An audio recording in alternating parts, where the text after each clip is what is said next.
Plus de 8 millions de Camerounais souffrent de déficiences auditives incapacitantes à l'échelle mondiale. Elles sont plus de 70 millions de personnes sourdes ou malentendues appelées à utiliser les langues visio-gestuelles pour pouvoir communiquer.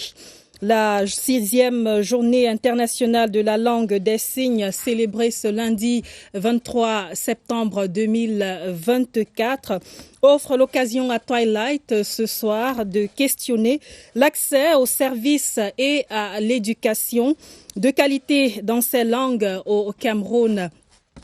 Quel est l'état de la pratique de la langue des signes? Quels sont les défis et les opportunités qui s'imposent?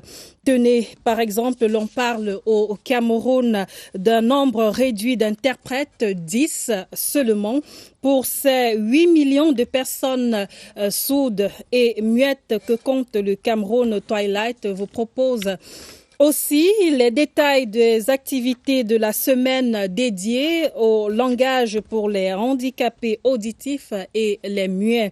Un panel d'intelligence fleurie et aguerri des spécialistes de la pédagogie et de la linguistique des langues signées, des interprètes, enseignants et parents de déficients auditifs vous donnent rendez-vous dans quelques instants. C'est même déjà le cas. Vous le voyez à l'image, Benjamin Alain Boum, enseignant spécialisé en anthropologie, pédagogie et linguistique des langues des signes en Afrique, qui opère déjà cette traduction pour vous, chers téléspectateurs. Merci de nous rejoindre tous sur Twilight, sur CRTV News. On se retrouve dans quelques instants pour le débat.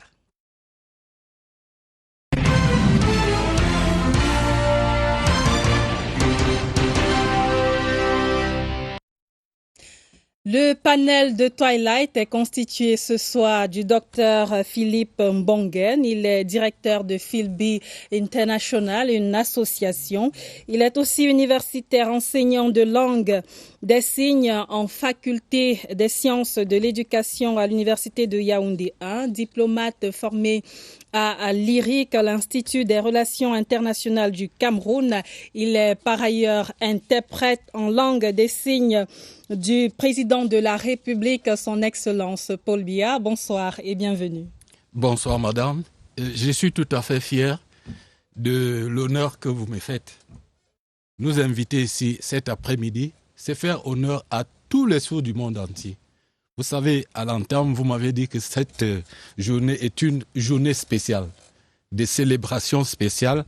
C'est la raison pour laquelle je voudrais vous prier, madame, de dire un salut spécial à des sourds-muets qui travaillent véritablement au quotidien, afin que leur langue soit promue.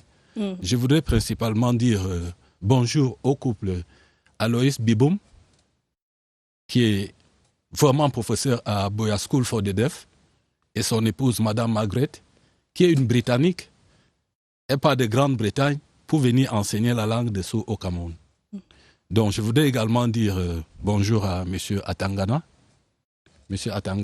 qui est le président de la plateforme des sourds du Cameroun. Je voudrais également dire bonjour à M. Evuna, qui est notre pasteur, parce que nous faisons tout en langue des signes. Nous prions, il y a l'éducation inclusive, c'est-à-dire que d'ailleurs nous allons nous y étendre.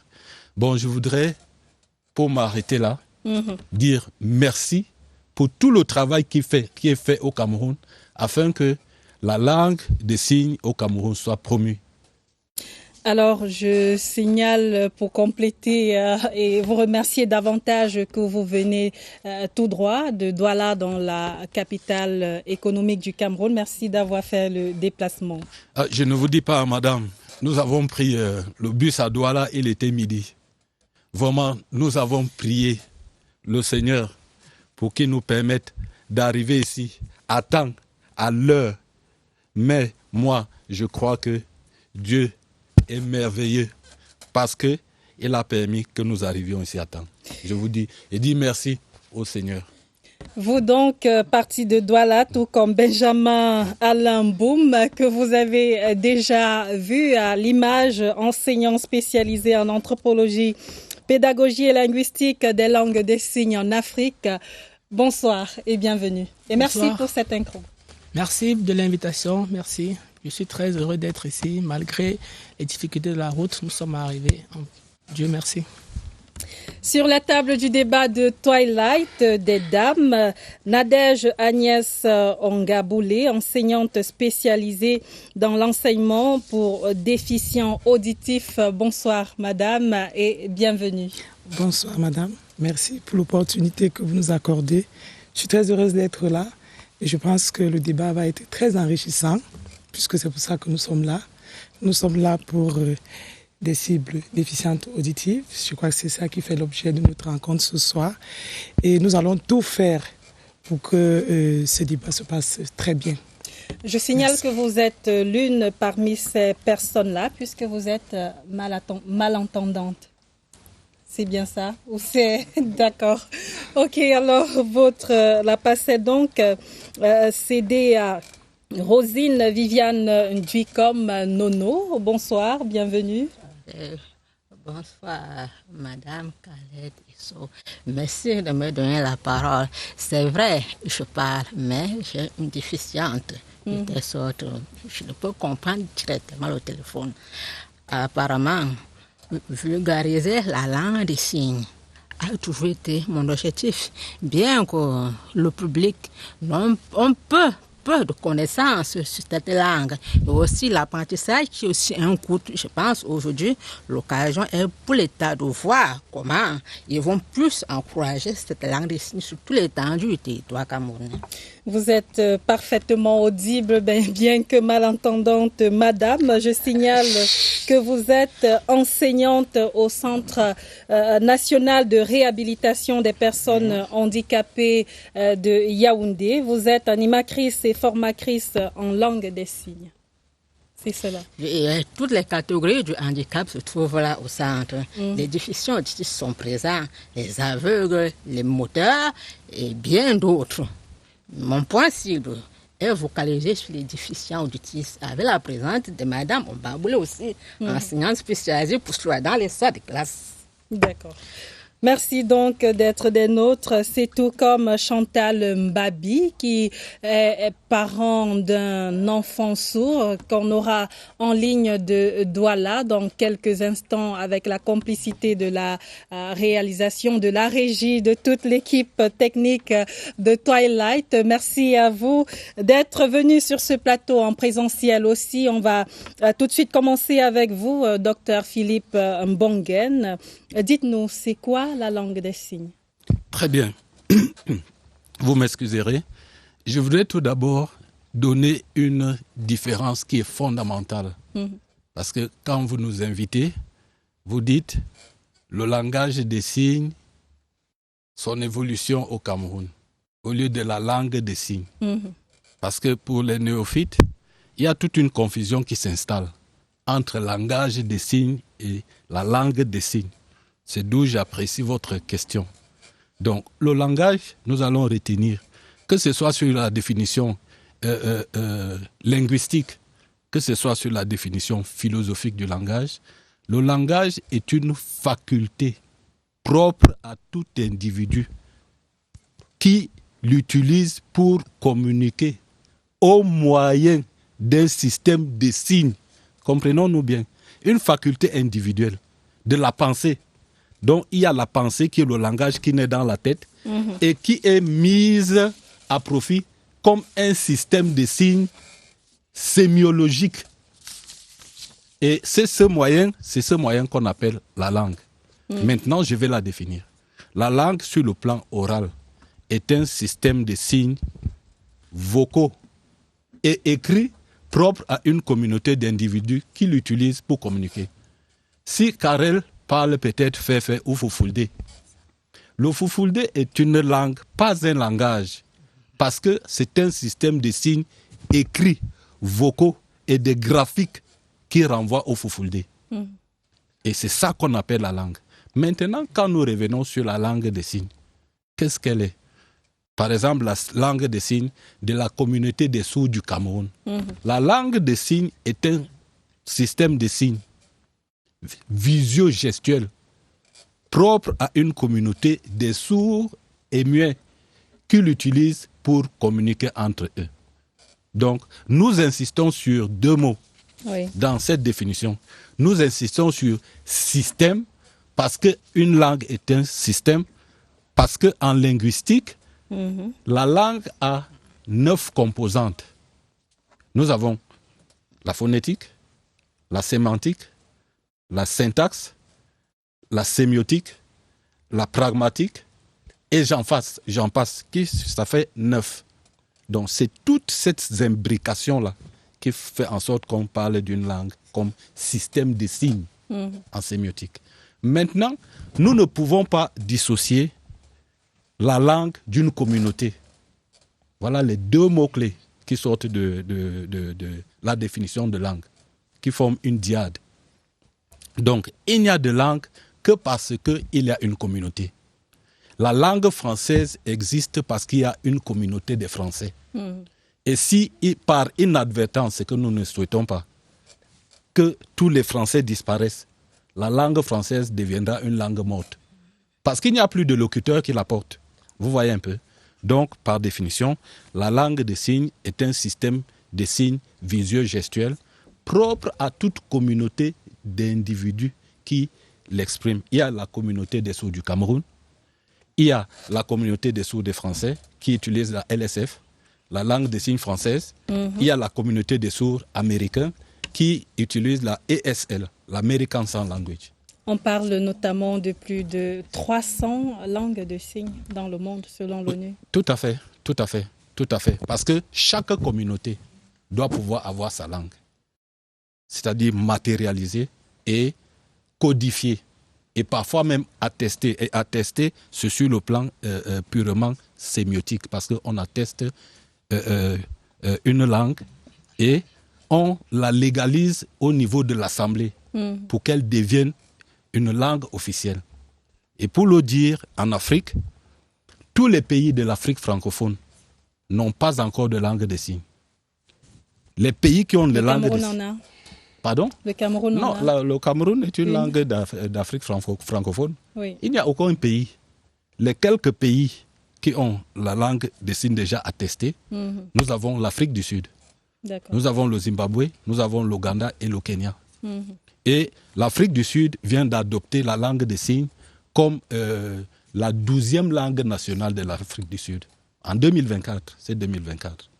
Voilà. Donc, la langue des signes en Afrique, codifiée et attestée, il n'y a que les pays de l'Afrique du Sud et puis de l'Afrique de l'Est. Mais les autres pays, bon, nous nous battons. Celle du Cameroun, peut-être que je ne vous ai pas bien saisi. Celle du Cameroun est en gestation. D'accord. Et la personne qui vous parle... Mais celle qui est déjà pratiquée en ce moment? Celle qui est déjà pratiquée, bon, nous l'utilisons parce qu'il y a des signes de la communauté du Cameroun que presque tous les sourds du Cameroun utilisent. Et des signes tels que si vous allez au Gabon ou bien en Côte d'Ivoire, vous n'allez pas les retrouver, ou bien en France. Les Camerounais, nous connaissons l'ondolé, par exemple. Vous voyez? Donc, si un sourd muet parle signe, il va dire, moi, je préfère manger l'ondolé. Vous voyez? Ndolé, vous-même, dès que je fais ça, vous un légume qu'on presse avec le bâton de manioc. Vous voyez, bâton, dès que je fais ça, nous sommes au Cameroun. Et vous voyez qu'au Cameroun, si vous allez au Gabon ou bien en Côte d'Ivoire n'a pas le bâton de manioc. Ils ont le chikwang. Le chikwang, là-bas, la communauté des sourds ivoiriens, ils vont facilement connaître le chikwang que le bâton de manioc. Donc, la langue des signes du Cameroun, c'est une langue qui, bientôt, avec toutes les batailles que les sourds du Cameroun sont en train de mener, sera attestée avec sa dactylologie. La dactylologie, c'est quoi? C'est l'alphabet. Oui. L'alphabet qui a été... Et je crois qu'on a des images en machine. Peut-être qu'avec le concours de la réalisation, on peut voir cet alphabet-là affiché. Tout à fait. Donc, avec la dactylologie camerounaise. Et la dactylologie, elle a été créée par un des précurseurs. Voilà, c'est cet alphabet-là. Un des précurseurs de la langue des signes appelé Abbé Charles Michel de l'Épée, un Français du XVIIe siècle. C'est lui qui a inventé la dactylologie qui par définition consiste en le placement des 26 lettres de l'alphabet, des chiffres et des nombres sur les doigts. Parce qu'il y a une différence entre un chiffre et un nombre. Il y a une différence. Là, nous entrons dans la digitalisation, les techniques de la digitalisation. Les chiffres, c'est ce qui commence de 0 à 10, à 9. Ça, c'est la chiffrologie. Et puis, la chiffrologie a été instituée par les Hébreux et qui a été beaucoup plus maîtrisée par les Arabes. Donc, dans la chiffrologie hébraïque, les chiffres commencent de 0 jusqu'à 9. Et maintenant, les nombres commencent de 10 jusqu'à 1000, 1 million. Donc, la dactylologie camerounaise, elle existe. D'accord. Alors, on va revenir à vous tout à l'heure pour la suite du débat. Je vous propose tout d'abord de mettre le cap sur Douala, dans la région du littoral. Là-bas, Chantal Mbabi est en ligne, je l'espère. Elle est parent d'une petite fille sourde. Bonsoir, Chantal Mbabi. Merci donc de nous joindre en direct. Eh bien, dites-nous d'abord pour vous, c'est quoi, que représente cette journée du 23 septembre 2024 Cette journée, comme tous les 23 septembre, que représente-t-elle? Journée internationale de la langue des signes.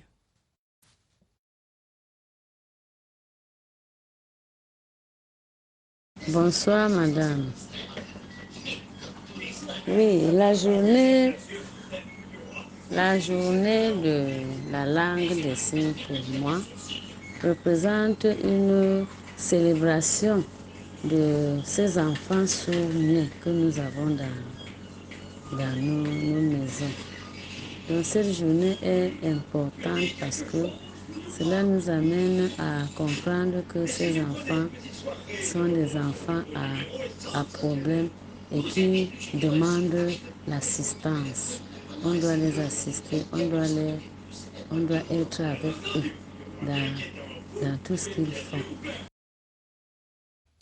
Merci beaucoup Chantal Mbabi pour cette première intervention en direct de Douala, dans la capitale économique du Cameroun. De retour sur ce plateau est Benjamin Alain Mboum qui assure donc l'interprétation de nos propos sur ce plateau. Je le rappelle, il est spécialiste en anthropologie, pédagogie et linguistique des langues signées en Afrique. Eh bien, pour vous, que représente la journée du 23 septembre, journée internationale de la langue des signes?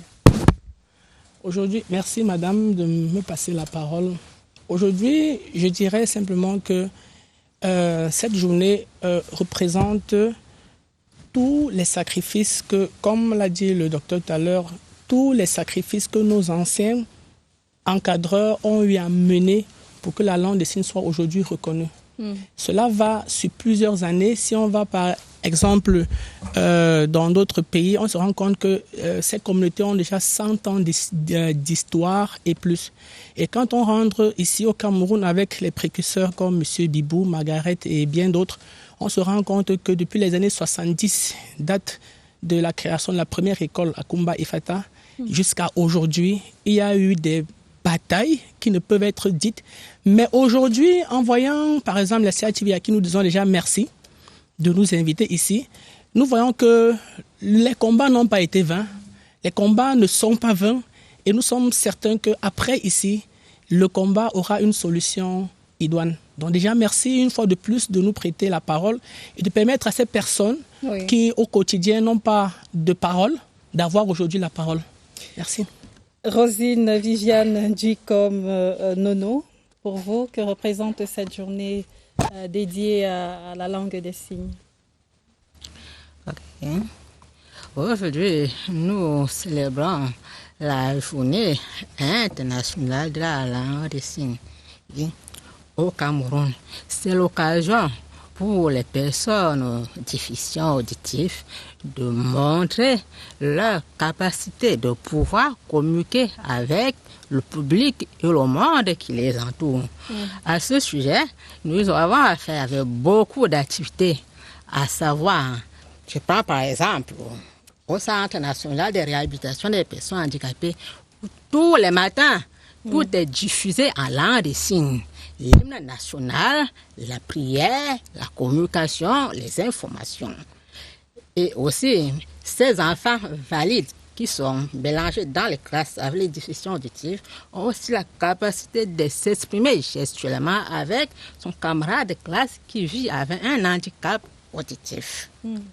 Donc aujourd'hui, l'occasion est bien précise et aussi le public de mieux connaître et de sensibiliser encore plus, de tenir compte de cette activité qui doit toujours se manifester au Cameroun. Merci à vous, Nadège Agnès Ongaboulé, enseignante spécialisée dans l'enseignement pour déficients auditifs. Ils sont à peu près combien aujourd'hui, ces déficients auditifs-là?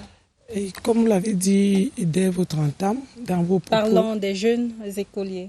Oui, dans vos propos et de l'entame, je crois que vous l'avez si bien dit. C'est vrai que les chiffres que vous avez donnés sont assez, peut-être, je ne dirais pas le mot péjoratif, je voulais dire, mais il faut quand même le relever ici que on ne saurait vraiment donner avec précision le nombre d'enfants déficients auditifs scolarisés parce que l'aîné l'a si bien dit tout à l'heure, il y a beaucoup d'enfants qui sont encore dans les maisons parce que pour certains parents, envoyer un enfant déficient auditif à l'école, c'est comme une perte de temps.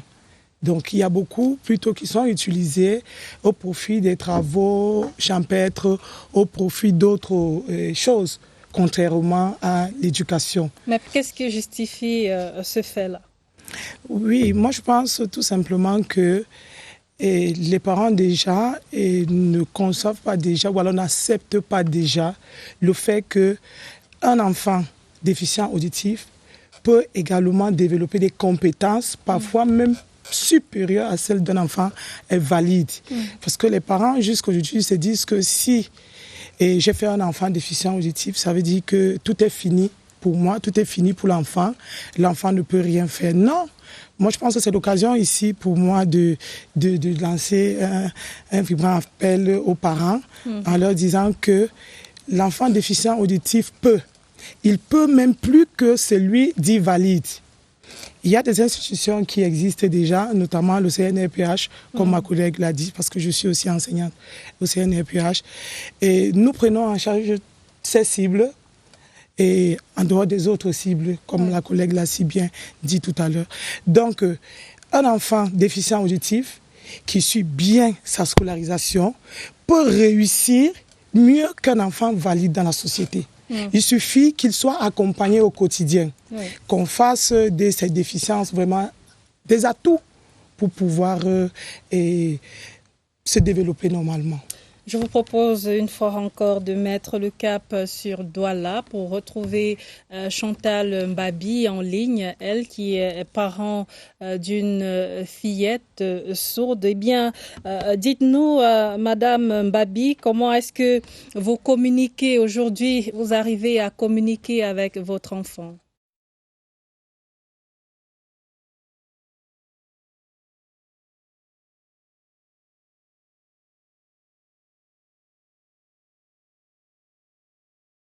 La communication avec l'enfant est labiale, c'est-à-dire sur les lèvres. Elle suit comment je parle par les lèvres, elle me suit ce que je dis, elle comprend ce que je dis. Si je dis viens, avec les lèvres, elle sait je veux de l'eau, elle sait que l'eau, elle doit m'apporter de l'eau, donc c'est labial. Et dites-nous, Madame Babi, vous avez dû vous habituer à ce langage-là ou bien vous aviez déjà des bribes de cette langue de signes?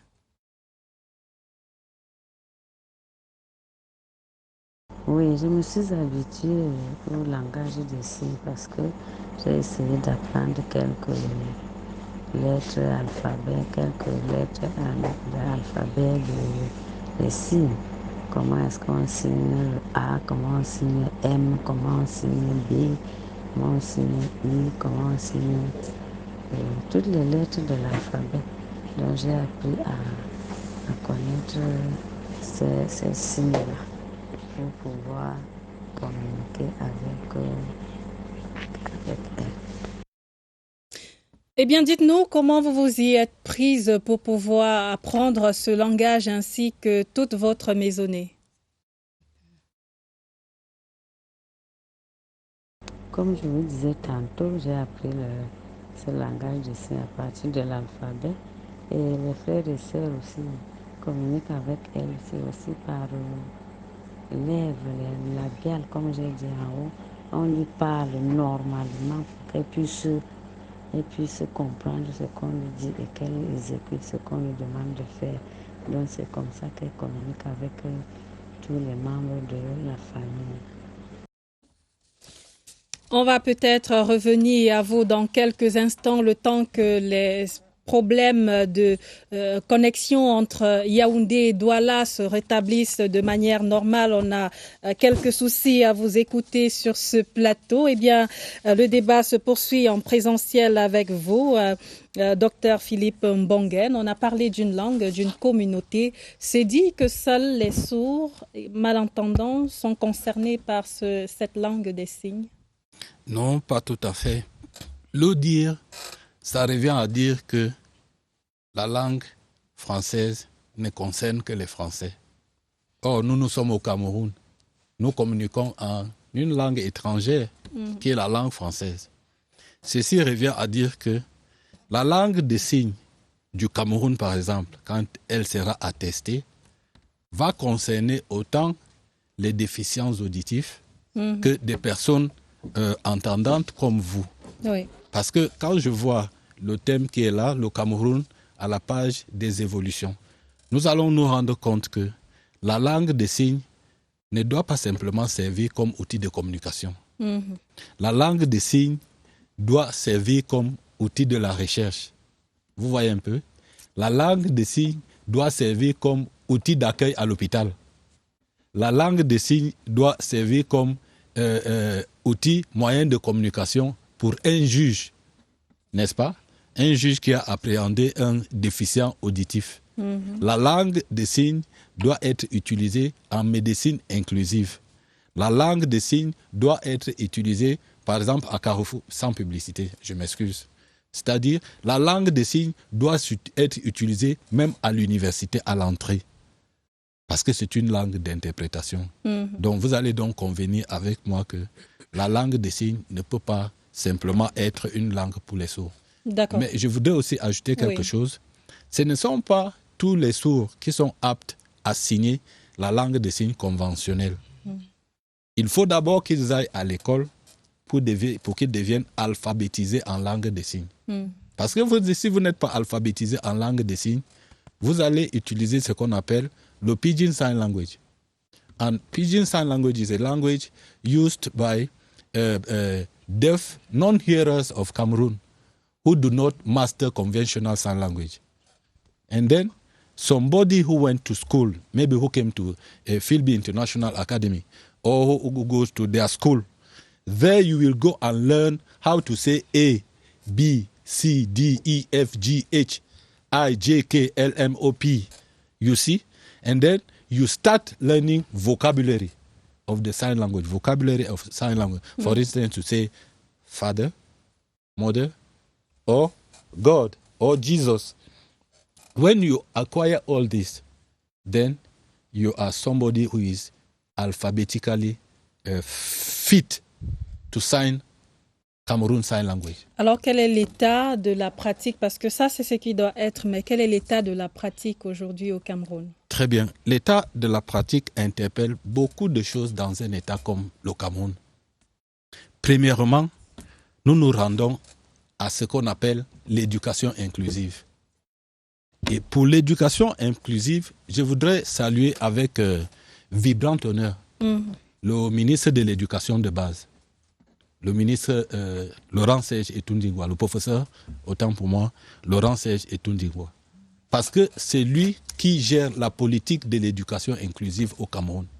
C'est à lui que le gouvernement a remis la capacité d'implémenter la langue des signes de la maternelle jusqu'à l'entrée de l'université, parce que l'université, c'est le professeur Jacques Famdongo qui s'en occupe. Donc, il fait un travail vraiment remarquable.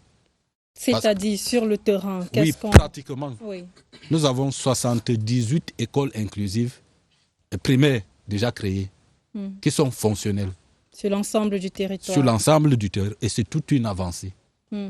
Vous voyez un peu. Ça, c'est sur le plan de l'éducation inclusive. Bon, maintenant, quand nous allons au niveau des lycées et collèges, vous allez constater que les lycées comme le lycée d'Nkoleton, le lycée de Chinga, le lycée d'Ekono, ce sont des centres d'incubateurs, des incubateurs qui reçoivent tous les enfants du primaire qui ont eu leur CEP pour entrer au collège. C'est les enfants que ma consoeur, ils ont déjà formés. Donc, il y a des lycées qui les absorbent. Et quand ils les absorbent, ils les préparent maintenant non seulement au CEP, mais au BEPC, au probatoire et au bac, dans des classes dites inclusives. Parce qu'une classe inclusive, c'est un groupe classe dans lequel, un groupe classe composite, dans lequel vous allez trouver des personnes dites normales et des handicapés déficients auditifs. Donc, ils évoluent. Et maintenant, le gouvernement a encore eu une très bonne idée et il a créé la faculté des sciences de l'éducation, où moi je professe la faculté des sciences de l'éducation. Et puis, je voudrais... À l'université de Yaoundé 1. Je voudrais saluer également mon doyen, le professeur Cyril Bella, pour tout le travail remarquable qu'il fait. Parce que la faculté des sciences de l'éducation de l'université de Yaoundé 1, notamment son département de l'éducation spécialisée, où je suis chargé d'enseigner le braille et la langue des signes, reste le seul centre, le pôle où toute la région de l'Afrique centrale vient, c'est-à-dire que quand je parle d'Afrique centrale, vous venez en faculté des sciences de l'éducation, vous allez trouver les Gabonais, vous allez trouver les Tchadiens, les Centrafricains qui sont nos étudiants. Parce que dans la sous-région, je ne veux pas écorcher les autres pays, ils envoient leurs compatriotes ici et nous les formons en éducation inclusive. Alors, voilà. Oui, la parole est donnée à présent à Rosine Viviane Ducom Nono, enseignante au Centre national de réhabilitation des personnes handicapées. C'est pour vous demander, selon vous, quel est l'état de la pratique aujourd'hui? Ok. Au Centre national de réhabilitation des personnes handicapées où je suis en service, nous constatons une amélioration du langage gestuel, plus la pratique commence à la base. C'est la raison pour laquelle les parents doivent envoyer l'enfant à l'école. C'est à l'école qu'il s'apprend la base de la langue des signes et évoluer ainsi de suite à travers des autres classes. Bien que nous ne disposons pas beaucoup du personnel, nous choisissons souvent un regroupement, soit par trimestre, avec toutes les personnes accueillant le déficient auditif pour les former une similitude qui va leur permettre une simple communication. Bon, nous avons travaillé avec les parents des enfants. Nous avons travaillé avec le personnel, avec les actions sociales.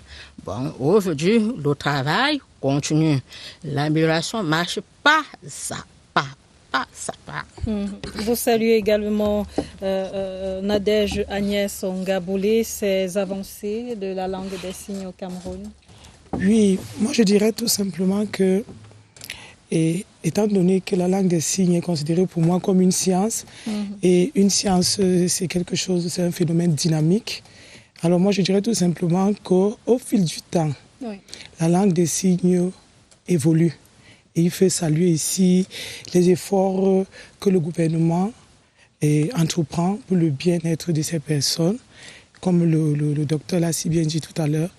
Il faudra aussi saluer ces écoles qui essayent de donner le meilleur d'elles-mêmes pour que ces enfants soient scolarisés. Le docteur Philippe Bongen parlait de 68, c'est 72. Ça 72 écoles publiques et privées. Oui, publiques, surtout publiques.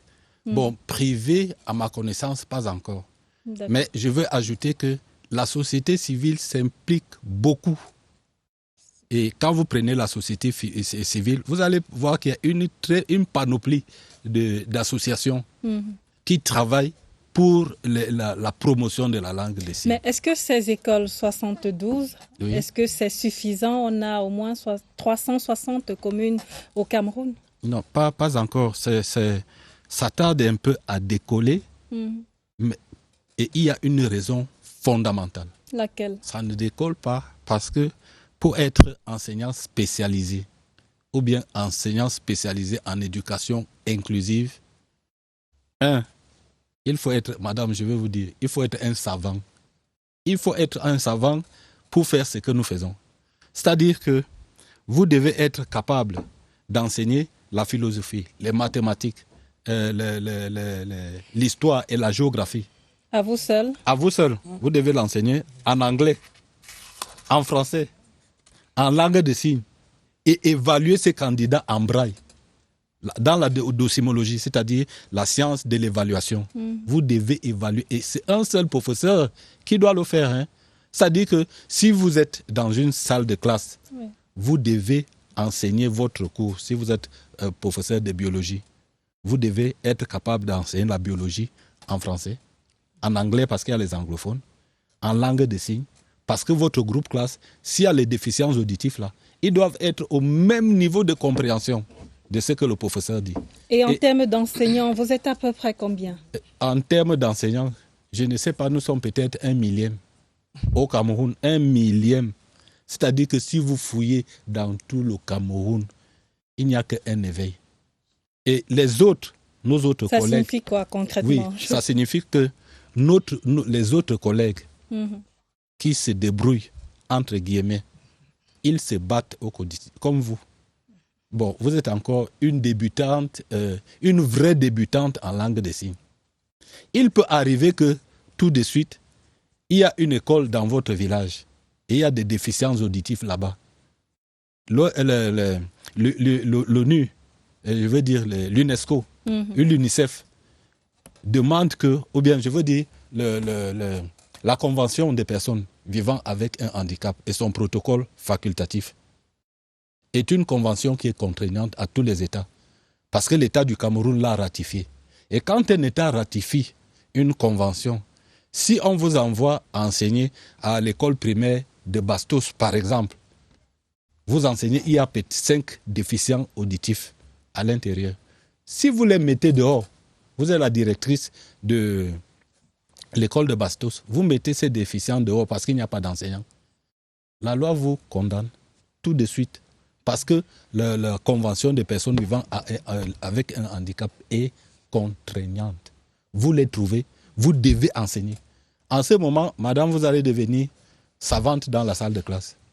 Vous allez enseigner oralement et vous allez trouver des gestes et des moyens qui vont faire en sorte que ces enfants comprennent ce que vous êtes en train de dire, même si vous n'avez pas appris la langue des signes. Vous voyez un peu. D'où l'importance cette langue. Et en ce moment, je suis en train de faire un plaidoyer. Un plaidoyer à la nation camerounaise et à tous nos collègues. Je suis en train de les supplier, leur demander, n'est-ce pas, de venir nous rejoindre. Parce que le terrain est vaste et immense. Vous comprenez un peu? Si je prends le cas d'une association que je dirige bien, vous l'avez cité, Philby International Academy. Nous sommes déjà à près de 2 ans, en 10 années d'existence que nous avons déjà près de 200 qui sont déjà formés en dactylologie, près de 200. Et que nous allons, par exemple, les remettre à l'État. Et ceux-là, ils sont recrutés, n'est-ce pas, dans les écoles primaires, dans les universités, parce qu'il y a des écoles normales qui ouvrent. Par exemple, l'école normale de Berthois, qui a ouvert une filière en langue des signes. Et pour ouvrir cette filière en langue des signes, il fallait trouver un universitaire qui soit capable d'enseigner la langue des signes au niveau universitaire. Et je remercie le professeur Barnabé Mbalaze, qui a pu dénicher la perle rare que j'étais, c'est-à-dire universitaire, pour commencer à enseigner la langue des signes au Cameroun. Vous êtes vraiment une perle rare puisque vous êtes l'interprète en langue des signes du président de la République, Merci, son madame. Excellence Paul Biya. Je vous propose encore de joindre Madame Chantal Mbabi en ligne depuis Douala. Eh bien, Madame Mbabi, dites-nous, est-ce que votre petite fille qui est sourde, est-ce qu'elle va à l'école aujourd'hui et est-ce que cela a été évident de lui trouver une école appropriée?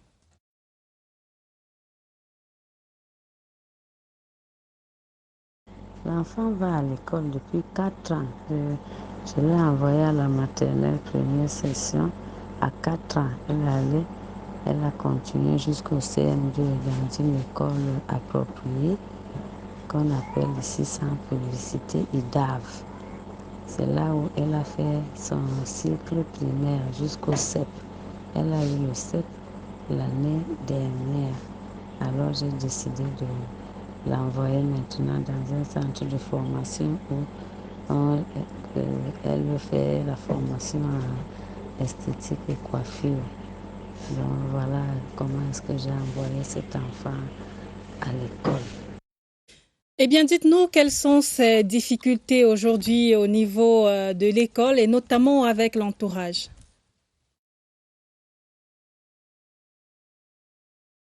Bon, les difficultés, quand j'observe son entourage, je ne pense pas qu'elle ait des difficultés aujourd'hui parce qu'elle est déjà habituée à aller à l'école depuis l'âge de 4 ans.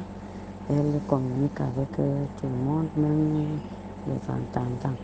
Donc, je ne pense pas qu'elle a tellement de difficultés, sauf que bon, quand il faut lire, peut-être elle peut ne pas savoir lire, mais elle retient ce qu'elle fait, elle retient ce qu'elle fait. Je pense que les difficultés sont minimes par rapport à son entourage. Elle est tellement joviale, elle est tellement animée de vouloir être avec les autres, communiquer à sa manière avec les autres. Donc pour les difficultés, je pense qu'elle n'en a pas vraiment. Merci Chantal Mbabi pour cette autre intervention. Alors de retour sur ce plateau, notamment avec vous, Benjamin Alain Mboum. On a écouté tout à l'heure Chantal Mbabi, elle qui parle d'une école appropriée, mais qui souhaiterait quand même que son enfant puisse aller dans une école spécialisée. Qu'en dites-vous? Oui, c'est une évidence parce que au-delà de l'obtention du CEP, il y a une vie après. L'enfant est censé se marier, pourquoi pas trouver un travail, pas toujours coiffeuse. Pourquoi pas toujours la série C, mais pourquoi pas par exemple l'informatique et plus. Et pourquoi même pas médecin. D'ailleurs, je tiens à saluer ici les efforts de notre chère sœur Sandra, qui est la première sourde médecin du Cameroun. Donc voilà des exemples qu'il faut valoriser. Être handicapé, ce n'est pas une fin en soi, c'est juste une étape de la vie. Alors, on peut passer juste de l'étape, comme la maman l'a dit et comme les collègues le disent ici si bien. L'étape de handicap n'est qu'une étape transitoire. Si la famille, si les parents acceptent, si la personne sourde elle-même accepte, je pense qu'on peut mettre les éléments autour pour que la personne se retrouve. Maintenant, les éléments ne sont pas toujours à notre portée. Voilà pourquoi, comme disait le docteur, il y a toujours une main tendue vers qui de droit. C'est ça le plus gros problème. Parce que vous avez un panel déjà très riche. Nous avons une perle rare, comme vous l'avez si bien dit. Mais qu'est-ce qui est aujourd'hui faisable avec cette perle rare? Et toutes ces personnes, tous ces précurseurs qui ont œuvré et qui continuent d'œuvrer. C'est là le problème. Donc, il y a donc une suite à ce qui est fait. Et je pense que le problème réside donc, non pas déjà sur ce qui est fait et qui est à saluer, mais ce qui doit être fait après. Et qu'est-ce qui doit être fait? L'accompagnement. On ne le dira jamais assez. Non pas de mots, mais avec des actes. Et je tiens ici à saluer des actes isolés, mais qui ne sont pas toujours connus. Par exemple, le docteur a parlé tout à l'heure de l'inclusion en médecine. Un médecin qui peut accueillir un enfant sourd. Je pense que c'est une chose qui doit se faire, mais qui se vit déjà, par exemple, à la FELB par des cours. Je tiens ici à saluer le docteur Jackie Adalbert Bissou, qui a pris sur lui, avec quelques collègues, d'apprendre la langue des signes et qui, lui, à ce niveau, a déjà franchi le cap. Maintenant, il souhaiterait aller un peu plus en profondeur parce que quand on parle de pédagogie, on ne se limite pas seulement à l'école. La vie en elle-même est pédagogique. On parlera, par exemple, s'il faut revenir aux antipodes de l'éducation, on parlera de pédagogos, qui est tiré du grec, qui dit, par exemple, en termes simples, que celui qui est pédagogue est un chef d'enfant. Alors, être chef d'enfant, la définition simple, ça veut dire un meneur, un instructeur, un éducateur. Et on sait ce que c'est qu'un enfant turbulent. On ne peut pas le prendre avec autant de force. On le prend selon un processus compréhensif. Si nous sommes donc des meneurs d'enfants, des chefs d'enfants, je pense que dans le cadre de l'éducation inclusive, il faut aller à la suite de ce qui est, parce que ce sont des esprits qu'il faut ramener pour une éducation inclusive de qualité. C'est là le problème de l'accompagnement. Quelles sont les difficultés de l'apprentissage chez les enfants qui sont sourds et muets aujourd'hui? Oui, les difficultés sont énormes. Tout ce qui est environnement tient lieu de matériel didactique. Maintenant, la difficulté se pose sur le principe selon lequel il n'y a même pas déjà les matériaux accessibles de base. Je prends le cas d'une école. Vous allez arriver dans une école, par exemple, comme disait le docteur, nous avons des enseignants qui sont formés sur le tas et qui n'arrivent pas à avoir les éléments à leur portée pour ne serait-ce qu'enseigner à partir de leur niveau. On a même des experts qui ont la possibilité d'enseigner mais qui n'ont pas le suivi. Enseignement spécialisé inclusif signifie un type de matériel précis. On ne va pas prendre simplement... Je vous demanderai par exemple pourquoi il existe différentes couleurs de bic. Le bic rouge, bic bleu, bic vert. Parce que cela, en termes de pédagogie, a une approche.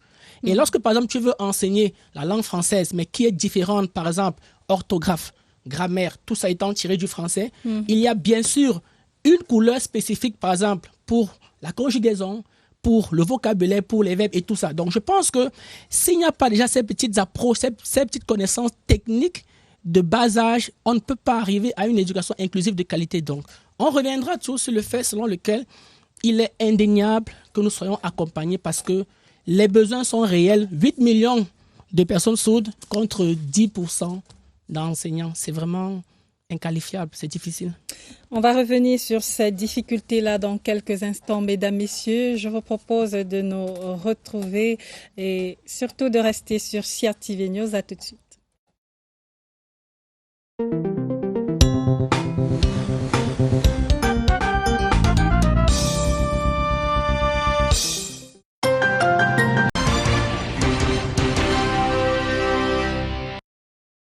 Langage des signes, le Cameroun à la page des évolutions. Le débat se poursuit sur Twilight. Mais avant de poursuivre avec les difficultés, je vous propose notamment de parler ici sur ce plateau avec vous, docteur Philippe Mbongen, de l'importance même et de l'utilité de ce langage-là. Bon, l'importance de la langue des signes est très, très importante. Mais je voudrais, si vous me permettez, en quelques secondes, relever le fait que il y a une différence entre être enseignant de l'école primaire de langue des signes et enseigner la langue des signes en tant que discipline. Et il est difficile de trouver au Cameroun un centre où on enseigne la langue des signes comme discipline pour que vous l'ameniez à l'hôpital, par exemple, pour que celui qui est formé aille à l'église pour l'évangélisation inclusive et tout ceci. C'est la difficulté. Les seuls centres que vous allez trouver au Cameroun, il y a Philby International Academy. Et pour voir effectivement ce qui se passe, par exemple, demain, nous avons une compétition nationale et internationale d'interprètes en langue des signes, qui est la première édition au Cameroun national au Cameroun. Et mercredi, nous allons mettre dans le marché 35 qui ont déjà maîtrisé la discipline langue des signes et qui peuvent maintenant travailler dans toutes les administrations. C'est un souhait ou c'est une réalité? La langue des signes, c'est une discipline déjà dans les écoles? Oui, dans les écoles, l'école normale de Berthois l'utilise comme discipline à part entière, comme vous faites histoire, comme vous faites mathématiques. Et ces travaux ont été faits par le professeur Tonier, qui est directeur des affaires académiques à l'université de Yaoundé 2, et avec moi. Donc il n'y a qu'à l'école normale de Berthois. L'école normale de Yaoundé enseigne la langue des signes pas autant comme à l'école normale de Berthois. Donc, les quelques lieux où vous allez, c'est-à-dire vous enseignez les 7 composantes d'une langue des signes, véritablement. Il faut vraiment venir à Filby International Academy. Si vous allez, puisque vous êtes à l'école. Si vous allez par exemple à ESEDA ou bien à Prom Handicam, là-bas vous allez trouver des enseignants qui utilisent la langue des signes pour enseigner la mathématique, les dictées et tout ça. Mais une langue des signes en tant que linguistiquement parlant, c'est encore difficile. Et c'est ça qui fait un retard, une difficulté. Puisque vous voulez que nous parlions des difficultés. C'est ça qui avant l'importance d'abord. Voilà, l'importance, je vais aller terre à terre. La magistrature, il est important que les magistrats soient formés en langue des signes. Parce que si on appréhende un brigand sourd-muet, il faut le juger dans sa langue. L'armée, il faut déjà préparer la langue des signes des forces armées et militaires. Parce qu'en état de guerre, la parole finit. Le commandant qui est à l'armée, il ne doit faire que le signe. S'il incline le béret, par exemple, à droite, ces autres membres de la troupe doivent savoir qu'il est en train de dire, par exemple, que l'ennemi est à gauche et non à droite. Oui, autre chose. Voilà. Et quand vous allez en médecine, l'Afrique du Sud, cette année-ci, vient de commettre 100 seigneurs du corps médical qui vont pratiquer ce que le docteur Jean Dagron de l'hôpital de Marseille appelle la médecine inclusive. Parce que dans tous les hôpitaux du Cameroun, il doit déjà avoir une unité inclusive. Vous venez, il y a un médecin généraliste qui consulte les sourds dans sa langue. Il y a un aide-soignant ou bien un infirmier qui suit le malade au quotidien en langue des signes. Vous voyez un peu. Vous allez, je vais dire, au football, il y a le handisport. Mais l'entraîneur des Paralympiques, il doit maîtriser la langue des signes. Vous voyez l'utilité de les enjeux sont énormes. Oui, tout à fait énorme. C'est tout à fait énorme. Mais ceux qui voyagent, quand vous allez à l'aéroport, dans certains aéroports qui sont sérieux, vous allez voir quelqu'un qui met tout ce qui se passe à l'aéroport en signe. Pour que le sourd, parce que les sourds aussi voyagent, il faut qu'ils sachent qu'à gate number 5, vous allez là-bas pour le check-in. Mais s'il n'y a pas ces luminaires qui doivent renseigner les sourds, vous voyez, il va se perdre. Mais comment mettre tout cela en pratique lorsqu'on sait que depuis là, au Cameroun, on ne compte que 10 interprètes? Voilà. Et j'allais sauter, si vous me permettez. À la télévision ou bien dans les films, presque tout doit être sous-titré. Vous voyez un peu? Pour que le sourd qui ne perçoit pas le son, qu'il voie le sous-titrage à la télévision pour qu'il soit aussi à la page. Vous voyez? Et maintenant, je crois que le ministère de la Communication devrait procéder à, bon, si je peux vous dire, c'est un plaidoyer pour démontrer l'importance de la langue des signes, à un monitoring des chaînes de télévision, de telle manière que, comme ça se passe ailleurs, qu'il ne serait-ce qu'au journal, même une fois par semaine, pour faire la rétrospective de toutes les activités nationales en langue des signes, pour que les sourds aussi comprennent. Donc, l'importance de la langue des signes, elle est plurielle. D'accord, vous êtes compris. On en vient à vous, Nadège Agnès Ombaboulé. J'espère que j'y arrive maintenant. Alors, dites-nous, vous parliez des difficultés dans l'apprentissage et notamment du fait qu'on ne compte encore que 10 interprètes. Oui. Qu'est-ce qui fait problème? Déjà, comme je le disais tantôt, nous avons ce problème du nombre d'écoles de formation. Parce que, il faut le dire, les écoles de formation sont très rares dans notre pays. De un, le coût de formation est tellement élevé, ce qui fait que beaucoup de parents... Élevé, c'est quel chiffre? Voilà, bon, je ne saurais donner un chiffre exact puisque ça dépend des écoles. Ça dépend des écoles, puisque la majorité des écoles sont beaucoup plus privées, les écoles de formation. Moi, par exemple, lorsque j'ai été formée à l'ECD à l'époque, il faut le rappeler ici, depuis 2004, que j'ai obtenu mon diplôme, et le coût de ma formation s'élevait à 1 million l'année. C'est-à-dire que là, on ne comptait pas les fournitures scolaires et autres. Seulement le coût de la scolarité. Oui. C'était 1 million. Vous voyez déjà que ça ne se donnera pas à n'importe qui. Ce n'est vraiment pas à la portée de tous. Oui. Et puis, comme je l'ai si bien dit, il y a aussi la difficulté aussi que je voudrais relever ici, c'est le degré de compréhension des parents. Parce que je pense que lorsque le handicap a été d'abord accepté dès le départ, c'est déjà une première réussite. Oui. Lorsque le parent accepte déjà que son enfant a déjà ce problème, c'est déjà un pas vers la réussite. Et je pense qu'il y a des personnes qu'on peut contacter, il y a des organismes qu'on peut contacter, il y a même des structures, notamment le CNRPH, qui peut accompagner dans la mesure de son possible, qui peut accompagner ces enfants en situation de handicap. C'est-à-dire que les accompagner au quotidien dans leur évolution scolaire. Voilà. C'est déjà facile de détecter cette surdité-là chez l'enfant. Bon, c'est vrai qu'a priori, lorsque vous voyez quelqu'un devant vous, vous ne saurez déjà le taxer de déficient auditif ou pas. Il faut que vous entamiez une conversation avec la personne et que vous vous rendiez compte qu'il n'y a pas le feedback. Lorsqu'il n'y a pas ce feedback déjà, on peut déjà se poser des questions. Mais l'enfant tout petit, un bébé... Oui, déjà, par exemple, je vais prendre un petit exemple à la maison. Et lorsque vous avez votre enfant, peut-être 2 ans, ou moins de 2 ans par exemple, il y a des signes qui peuvent vous alarmer déjà. Lorsque vous claquez la porte et que l'enfant ne sursaute pas, lorsque vous laissez tomber une cuillère, un plat qui se casse à même le sol et que l'enfant ne réagit pas, ça commence déjà à vous faire réfléchir. Ça veut dire qu'il y a déjà un problème. Il faut déjà penser à consulter. Voilà. Et lorsque vous parlez à l'enfant, lorsqu'il a le dos tourné, ça veut dire que vous êtes derrière l'enfant, vous le sollicitez, mais il n'y a pas de réaction. Alors, ça pose problème.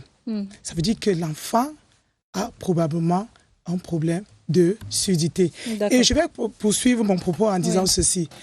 En réalité, le plus souvent, c'est cette déficience auditive-là qui entraîne la mutuité. Ça veut dire que qui entraîne le fait que l'on ne puisse plus parler. Parce que nous parlons parce que nous écoutons les autres parler. Donc, on parle par imitation. Si on nous soustrait la faculté de parler ou alors d'entendre, on ne pourrait plus dire quelque chose. Nous, on parle parce qu'on entend. Alors, un enfant en situation de handicap, c'est-à-dire un déficient auditif, s'il n'entend pas, il ne peut pas parler. D'accord. Alors, Rosine Viviane Ducom Nono, quelles sont les difficultés que vous rencontrez en tant qu'enseignante? Bon, en situation, par exemple, dans ma classe, méthode d'enseignement, en premier lieu, comme je lis professionnellement sur les lèvres, en premier lieu, c'est ça qui m'encourage beaucoup dans le système de l'inclusion. En même temps, j'utilise le langage gestuel pour ces enfants qui sont devenus sourds et nés sourds dès la naissance. C'est-à-dire que quand ils arrivent à l'école, ils n'ont aucune connaissance du langage gestuel. C'est à moi de leur donner toute la similitude, même le simple « bonjour, ça va, je veux boire l'eau, au revoir », avec le support d'une image. Je peux dessiner soit un robinet avec le coucou. Je pointe l'eau là, je sais ça s'appelle l'eau. Une fois montré, l'enfant mémorise. Quand il va arriver à la maison, il dit à sa maman, maman, je veux boire l'eau. La maman ne comprend plus rien. Donc, de telle sorte, elle vient maintenant en classe pour me demander, l'enfant c'est quoi? Ah, la mère. L'enfant te dit qu'il veut boire de l'eau. Elle ne savait pas. C'est la raison pour laquelle beaucoup de parents veulent à tout prix apprendre le langage gestuel pour aider aussi leur enfant à la maison, pour qu'ils s'intègrent aussi plus tard dans la société, pour pouvoir aussi travailler comme je le suis aujourd'hui, pour montrer un exemple aux Camerounais. D'accord. Alors, Benjamin Alain Boum, quels sont les débouchés lorsqu'on opte pour la langue des signes? Les débouchés sont énormes. On en trouve partout. Partout dans la société, on a besoin de communiquer. Et laissez-moi vous expliquer quelque chose. Si je fais ça, On se rappelle très bien, entrons ennemis. Quand on était petit, on avait l'habitude de dire entrons ennemis. Sachez que ça, c'est la lettre R qu'on faisait sans savoir. Donc, on a chaque jour la possibilité de communiquer. On communique depuis qu'on est né, depuis la nuit des temps. Je tiendrais à rappeler ici que la langue la plus utilisée dans le monde, c'est la langue des signes. D'autres diront que c'est l'anglais et tout. Mais non, moi, je dirais que c'est la langue des signes parce que dans quelques communautés dans lesquelles nous vivons, nous avons toujours des gestes basiques. Par exemple, si vous rentrez à la maison, vous trouvez que votre enfant a cassé votre téléviseur le plus précieux que vous venez d'acheter à peut-être 700 000 francs. Comment vous allez réagir? Forcément, vous allez utiliser soit la mimique qui fait aussi partie de la communication gestuelle, parce que ça, il faut tenir compte. Là, ce n'est pas seulement les gestes, c'est l'expression du visage, c'est le jeu de corps, c'est ressortir une idée à travers un mouvement du corps. C'est la langue des signes. Alors, sans pour autant taper l'enfant, vous allez exprimer quelque chose visuellement, morphologiquement, qui exprime soit la colère, soit la tristesse. Ça, c'est la langue des signes. Les débouchés sont énormes parce qu'avec ça, on trouve des solutions partout. On peut être interprète partout. On peut être... Même les sociétés aujourd'hui, si tu as un CV qui est basé sur l'inclusion, tu as plus de chances d'être recruté. Donc, il n'y a plus de limite. Et puis certains, je souhaiterais dire aux gens qui se disent qu'apprendre la langue des signes, c'est devenir sourd, c'est devenir fou. Non, nous parlons. Nous sommes là depuis en train de parler depuis des années, nous signons. On n'est pas fou, on n'est pas sourd. Donc c'est juste traverser le pont. Mais je vous dis, celui qui se met à la langue des signes, celui qui se met à l'inclusion, a plus d'opportunités dans le monde aujourd'hui, puisque la langue des signes est une langue reconnue ISO 9001 par l'ONU.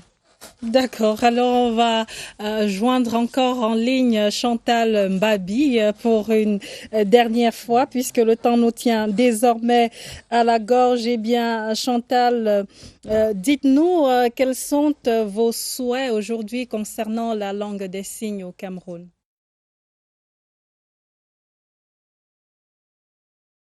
La langue des signes au Cameroun aujourd'hui, vraiment, n'est pas mise en valeur. Parce que ces enfants-là, nous les avons plein dans les maisons. Et ce que je souhaiterais, c'est qu'on puisse avoir des centres ou des écoles adaptées à ces enfants, afin qu'eux aussi, ils puissent s'intégrer dans la société. Il est bien vrai qu'il y a des écoles qui sont des écoles qu'on appelle aujourd'hui les écoles inclusives. Mais on les accepte là-bas. Mais vraiment, c'est pas ça. Il faut vraiment qu'ils aient leur école. Ils aient leur école à eux. Ils se retrouvent ensemble. Quand ils se retrouvent, ils sont vraiment gais et joyeux. Donc c'est ça mon souhait, créer des écoles pour eux, des centres pour eux, pour être adaptés et intégrés dans la société. Merci Chantal Babi d'avoir réagi à cette émission depuis Douala dans la région du littoral. Alors de retour ici sur le plateau, une dernière question pour vous, messieurs et dames. Alors que faut-il au Cameroun pour véritablement se mettre à la page de la langue des signes? Rosine, Nadège, Agnès Ombaboulé. Merci encore. En fait, moi, je pense que ce que l'État camerounais devrait faire pour intégrer la langue des signes et dans notre pays, premièrement, moi, je proposerais que l'on introduise la langue des signes dans les programmes officiels dans notre pays. Deuxièmement, je souhaiterais que les manuels pour élèves ou alors pour enfants soient vraiment adaptés aux déficients auditifs. Et je souhaiterais aussi, si vous me donnez l'opportunité, que le coût de la scolarité peut-être soit aussi revu, genre gratuitement, pour ces personnes. D'accord. Et je voudrais ici, là, si vous le permettez, puisque nous sommes déjà à la fin, je voudrais déjà proposer à la CRTV que désormais, s'il est possible, créer un espace purement ou alors essentiellement consacré. Si vous pouvez me appeler cet espace Minute Langue des Signes, juste un petit espace peut-être de 10 à 15 minutes par semaine peut-être, où l'on peut passer pour laisser quelques signes pour le bien des Vous êtes populations. comprise. Et pour finir, je voudrais, Oui. si vous permettez, je voudrais saluer ici le top management du CNRPH avec à sa tête. D'accord, on n'a pas le temps de citer tout le monde, juste leur dire merci. Eh bien, Rosine, Viviane Ducom, à vos propositions. Ok. Pour une bonne amélioration du langage gestuel, principalement dans notre pays, il nous faut l'ouverture des centres de formation, sensibiliser les pouvoirs publics et parapublics, à savoir, ils viennent se former aussi. Oui. Bien. Disposer aussi de personnel qualifié avec le matériel susceptible et les modules des cours théoriques et pratiques pour les apprenants. D'accord. Benjamin Alain Boum, que faut-il au Cameroun pour résolument se mettre à la page du langage des signes? Déjà, se mettre à la page de la langue des signes, déjà d'eux-mêmes, comprendre ce que c'est, accompagner ceux qui ont déjà une place sur le terrain et permettre à tout le monde de pouvoir simplement avoir accès à l'école en créant la possibilité d'avoir des écoles de proximité. Et pour cela, il faut forcément plus d'enseignants. Et ça demande simplement des financements. Je le dirai toujours, je ne cesserai de le dire. D'accord. Docteur Philippe Bongen. Oui, je ne dirai pas ce qu'ils ont déjà dit. Hein. Donc, ça doit être un plaidoyer de chaque jour et une nécessité pour l'État du Cameroun parce que c'est dit par les Nations Unies, l'UNESCO et l'UNICEF.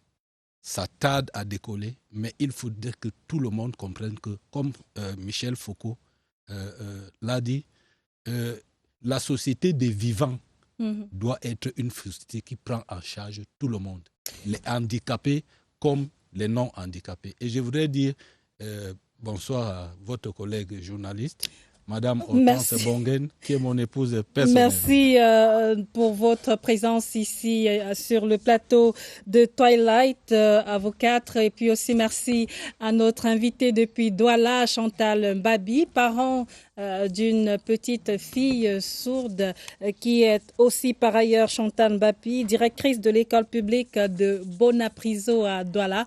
Merci à nos équipes techniques et rédactionnelles. C'était Twilight, édition du lundi 23 septembre 2024. Mesdames, Messieurs, les programmes de CRTV News se poursuivent.